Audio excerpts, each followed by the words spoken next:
रजनी अमोदिता पर भिन्नाते हुए कहती है, नालायक लड़की, इतने सारे लड़कों पर काला जादू किया पर तुझे ये भी नहीं पता मंत्र के अंदर जिसका नाम बोला जाता है उसी पर काले जादू का असर होता है। तू तो सिर्फ युग का ही नाम लेगी ना, तो वही तेरे वश में आएगा, समझी?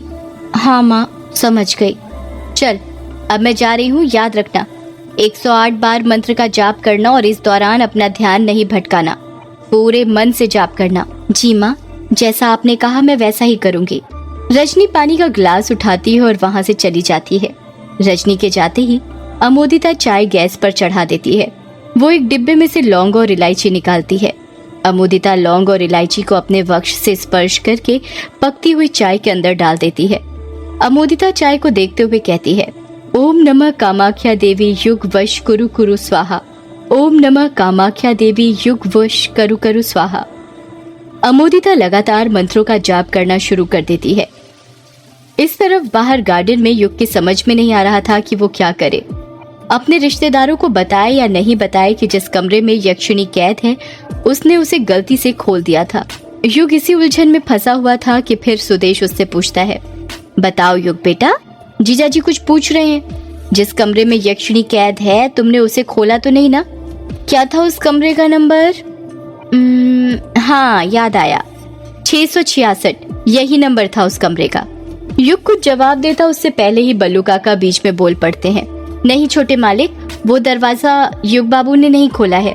मैं जब उस कोठी में युग बाबू को लेने गया था तो मैंने देखा था वो दरवाजा बंद था, उस पर ताबीज भी बंधे हुए थे। जैसे ये बात बल्लू काका ने बोली, दिलीप और सुदेश एक लंबी आह भरते हैं, जैसे उनकी जान में जान आ गई हो। दिलीप अपनी मूंछों पर ताव देते हुए कहता है, चलो कुछ तो ठीक हुआ, कह दो इससे कि वो कोठी बंद कर दे और रहना चाहे तो वो कुछ दिन यहाँ पर रह सकता है। युग गुस्से के साथ कहता है, मामा जी कह दीजिए इनसे कि मैं वो कोठी बंद नहीं करने वाला और मैं अपने ही घर में रहना पसंद करूंगा, किसी और के नहीं। युग की बात सुनकर दिलीप को गुस्सा आ जाता है। वो गुस्से में कुछ कहता उससे पहले ही वहाँ पर युग की बड़ी मम्मी जानकी आ जाती हैं। जानकी युग के पास जाते हुए कहती हैं, युग बेटा तू आ गया। जब युग अपनी बड़ी मम्मी की तरफ देखता है तो खुश हो जाता है। कुछ पल पहले जो उसके चेहरे पर गुस्सा था वो अचानक से गायब हो जाता है। युग अपनी बड़ी मम्मी के पैर छूने लग जाता है। जानकी प्यार से युग के सिर पर हाथ फेरते हुए कहती है, मुझे पता था बेटा, एक ना एक दिन तू अपनी बड़ी मम्मी के पास जरूर आएगा। आखिर इतने सालों बाद तुझे अपनी बड़ी मम्मी की याद आ ही गई ना? युग कहता है, नहीं बड़ी माँ, ऐसी बात नहीं है। वो युग अपनी बात पूरी करता उससे पहले ही वहाँ पर 3-4 आदमी आ जाते हैं जिन्होंने अपने हाथों में राइफल पकड़ी हुई थी। देखने से वो युग के बड़े पापा दिलीप के पहरेदार लग रहे थे। उन्हीं चारों आदमी में से एक आदमी दिलीप से कहता है, मालिक मीटिंग लग चुकी है और आपका सब इंतजार कर रहे हैं, सरपंच साहब ने हमें भेजा है। दिलीप फिर अपनी मूंछों को ताव देते हुए कहता है, अच्छा मीटिंग लग गई तो चलो फिर इंतजार किस बात का कर रहे हो? इतना कहकर दिलीप अपनी जगह पर खड़ा होता है और अपने आदमियों के साथ बाहर की ओर जाने लगता है। सुदेश भी उनके पीछे पीछे जाने लग जाता है। युग हैरानी के साथ जानकी से पूछता है, बड़ी माँ ये बड़े पापा और मामा जी किस मीटिंग में जा रहे हैं? वो युग बेटा, वो जो तुमने ग्रेवयार्ड कोठी खोली है ना, उसी सिलसिले में आज रोंका मुचा और बंगला मुड़ा दोनों गांव के सरपंचों ने मीटिंग रखी है, उसी में गए हैं तुम्हारे बड़े पापा और मामा जी। युग अपनी आंखें बड़ी करते हुए कहता है, क्या कहा? क्या कहा आपने? मैंने कोठी खोली इस सिलसिले में मीटिंग बैठी है, पर क्यों? और वो कोठी तो मेरी है ना, मेरी मर्जी मैं उसे खोलूं या बंद करूं। गांव वालों को उससे क्या लेना देना? लेना देना है बेटा, तुम्हें तो पता ही होगा यक्षिणी के बारे में। सारा गांव जानता है कि यक्षिणी को उस कोठी में बंद किया गया था और अब कोठी खुलने के बाद सारे गांव के ऊपर मौत मंडरा रही है। जब तक कोठी वापस से बंद नहीं हो जाती गांव वाले चैन की सांस नहीं लेंगे। पर बड़ी माँ मैं वो कोठी बंद नहीं। युग फिर अपनी बात पूरी करता उससे पहले ही वहाँ पर रजनी पानी का गिलास लेकर आ जाती है और युग को देखते हुए कहती है, अरे युग बेटा तुम तो बहुत बड़े हो गए, पहचान में ही नहीं आ रहे। पहचाना मुझे तुमने? युग रजनी को देखते हुए कुछ याद करते हुए कहता है, अरे मामी जी मैं आपको कैसे भूल सकता हूँ। रजनी पानी का गिलास युग को देते हुए कहती है, ये लो बेटा पानी पी लो, तुम थक गए होगे ना। युग पानी का गिलास लेते हुए कहता है, अच्छा हुआ मामी जी आप पानी ले आई, मेरा तो बहुत गला सूख रहा है तभी से, जब से नदी पार कर रहा था। युग पानी का गिलास अपने होठों से लगाने ही वाला था कि तभी जानकी उसे रोकते हुए कहती है, रुक जाओ युग बेटा, पानी मत पीना। जानकी के कहने पर युग रुक जाता है और अजीब सा मुंह बनाते हुए कहता है, क्या हुआ बड़ी माँ? रजनी मन ही मन घबराने लग जाती है और सोचने लगती है, ये भाभी युग को मेरे हाथों से पानी पीने से मना क्यों कर रही हैं? इनको क्या हो गया अचानक से? जानकी रजनी को समझाते हुए कहती है, रजनी तुम भूल गई, युग नदी पार करके आया है, पहले उसका शुद्धिकरण करना पड़ेगा।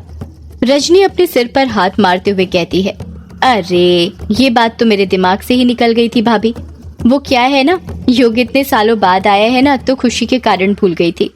आप यहीं पर रुकिए, मैं लेकर आती हूँ। इतना कहकर रजनी वहां से चली जाती है। युग रजनी को देखते हुए कहता है, बड़ी माँ ये मामी जी कहाँ और क्या लेने जा रही हैं? बस देखते जा बेटा, कुछ देर में तुझे खुद ही तेरे सारे सवालों के जवाब मिल जाएंगे। कुछ देर बाद जब रजनी वापस आती है तो उसके हाथ में एक बड़ा सा लोटा था जिसमें पानी रखा हुआ था। युग उस लोटे को देखते हुए हंसते हुए कहता है, अरे ये क्या, जो नदी पार करके आते हैं उन्हें गिलास की जगह लोटे से पानी पिलाया जाता है क्या? जानकी युग की बात का जवाब देते हुए कहती है, युग बेटा ये पानी नहीं बल्कि गौमूत्र है। युग अपना मुंह फाड़ते हुए कहता है, क्या कहा? गौमूत्र है? इसका क्या करना है? प्लीज बड़ी माँ आप ये मत कहना कि इसे मुझे पीना है। कहीं यहाँ पर ये रिवाज तो नहीं है ना कि जो लोग नदी पार करके आते हैं उन्हें गौमूत्र पिलाया जाता है? युग की बातें सुनकर जानकी और रजनी दोनों ठहाके मार मार कर हंसने लग जाती हैं। जानकी हंसते हुए ही कहती है, ये पीने के लिए नहीं है बेटा। तो फिर किस चीज के लिए है बड़ी माँ? जानकी युग की बात का कुछ जवाब नहीं देती और वो लोटा रजनी के हाथों से ले लेती है। जानकी उस लोटे के अंदर का गौमूत्र अपने हाथ में लेते हुए युग के ऊपर छिड़कने लग जाती है। युग जानकी को रोकते हुए कहता है, ये आप क्या कर रही हैं बड़ी माँ? प्लीज आप ऐसा मत कीजिए, इससे बहुत गंदी स्मेल आ रही है।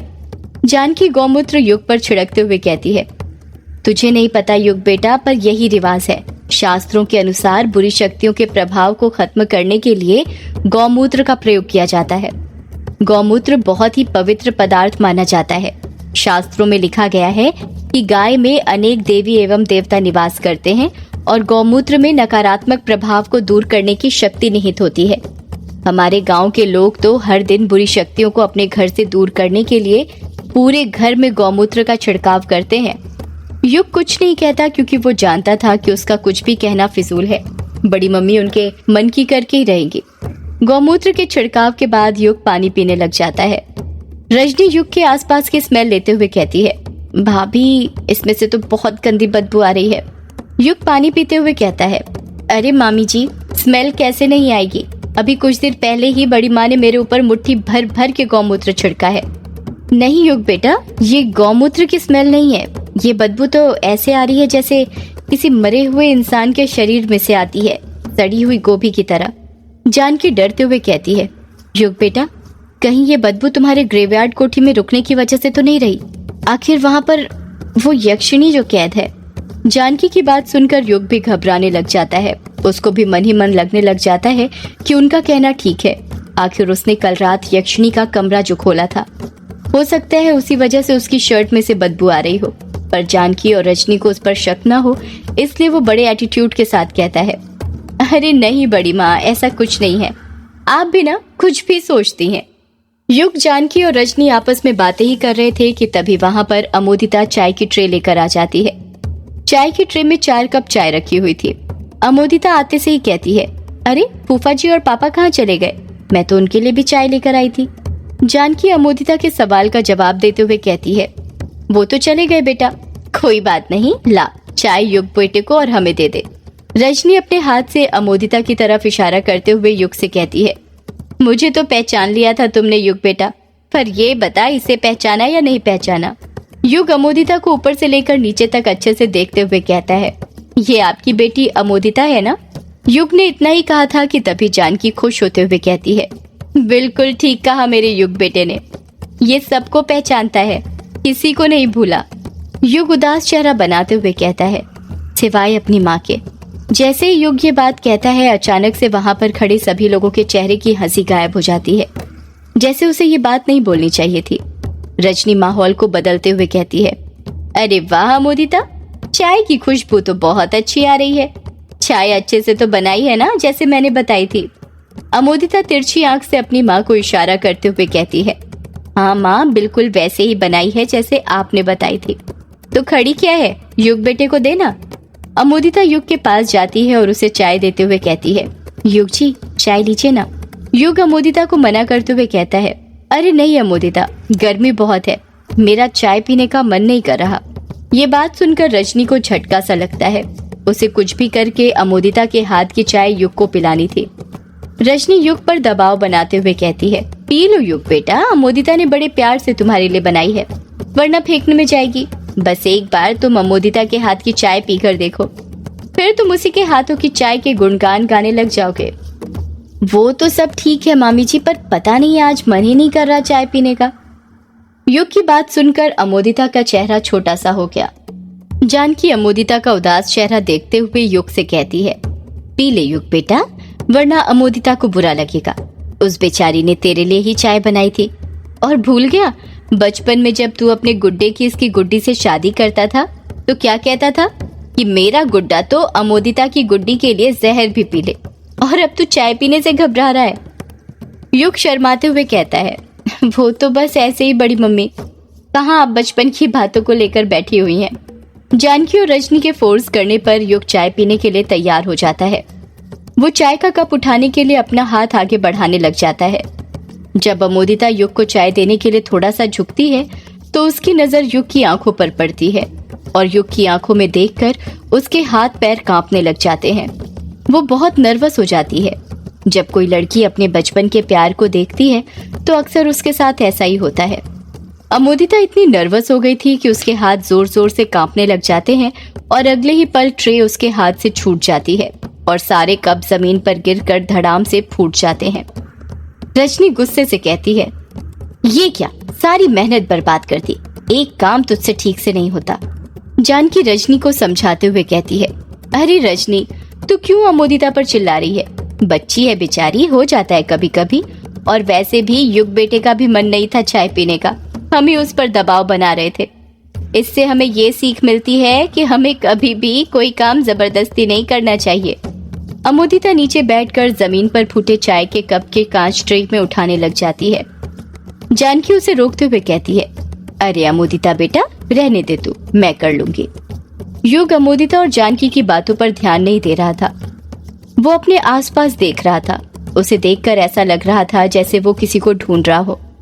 ये बात रजनी नोटिस कर लेती है और युग से पूछती है, क्या हुआ बेटा, कुछ ढूंढ रहे हो क्या? युग अपने आसपास देखते हुए कहता है, वो मामी जी, मैं सबसे मिल गया पर मुझे कहीं वंदना भाभी नहीं दिखी, वो कहाँ पर हैं? युग का सवाल सुनकर अचानक से रजनी के चेहरे के एक्सप्रेशन बदल जाते हैं। उसे देखकर ऐसा लग रहा था जैसे युग ने कोई ऐसा सवाल पूछ लिया था जो उसे नहीं पूछना चाहिए था। अमोदिता भी कांच के टुकड़े बिनते बिनते रुक गई थी। युग कहता है, क्या हुआ, आप सब मुझे ऐसे क्यों घूर रहे हैं? वंदना भाभी यहाँ पर नहीं है क्या? जानकी हिचकिचाते हुए कहती है ना युग बेटा, वंदना यहीं पर है, अपने कमरे में। मुझे उनसे मिलना था बड़ी माँ, उनसे भी तो मिले हुए कई साल हो गए हैं। और आप सबको तो पता ही है बचपन में भाभी मेरा कितना ख्याल रखती थी। हाँ वो तो है बेटा, पर जानकी अपनी बात पूरी करती उससे पहले ही युग कहता है, पर क्या बड़ी माँ, प्लीज बताइए ना भाभी का कमरा कहाँ है, मैं अभी उनसे मिलकर आता हूँ। जैसे ही अमोदिता ये बात सुनती है, अमोदिता के डर के कारण हाथ पैर कांपने लग जाते हैं। वो हिचकिचाते हुए कहती है, क्या कहा बुआ जी आपने, वंदना भाभी के कमरे में?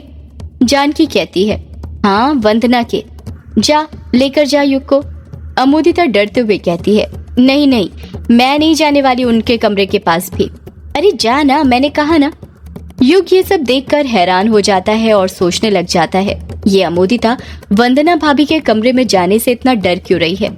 रजनी अमोदिता पर चिल्लाते हुए कहती है, नालायक लड़की, तेरे एक बार में समझ में नहीं आता क्या? भाभी कब से तुझे कुछ करने को बोल रही है और तू यहाँ बैठी हुई है? क्या यही संस्कार दिए मैंने तुझे, बड़ों की बात को ना मानना? रजनी के चिल्लाने पर अमोदिता अपनी जगह पर खड़ी हो जाती है और युग से कहती है, चलिए युग जी। अमोदिता और युग सीढ़ियां चढ़ते हुए वंदना के कमरे की तरफ जाने लगते हैं। जैसे जैसे अमोदिता वंदना के कमरे की तरफ अपने कदम बढ़ाती जा रही थी, उसके अंदर का खौफ बढ़ता जा रहा था। युग की तो समझ ही नहीं आ रहा था कि अमोदिता वंदना भाभी के कमरे में जाने से इतना घबरा क्यों रही थी। सदियों से है पुरानी, ये है यक्षिणी की कहानी।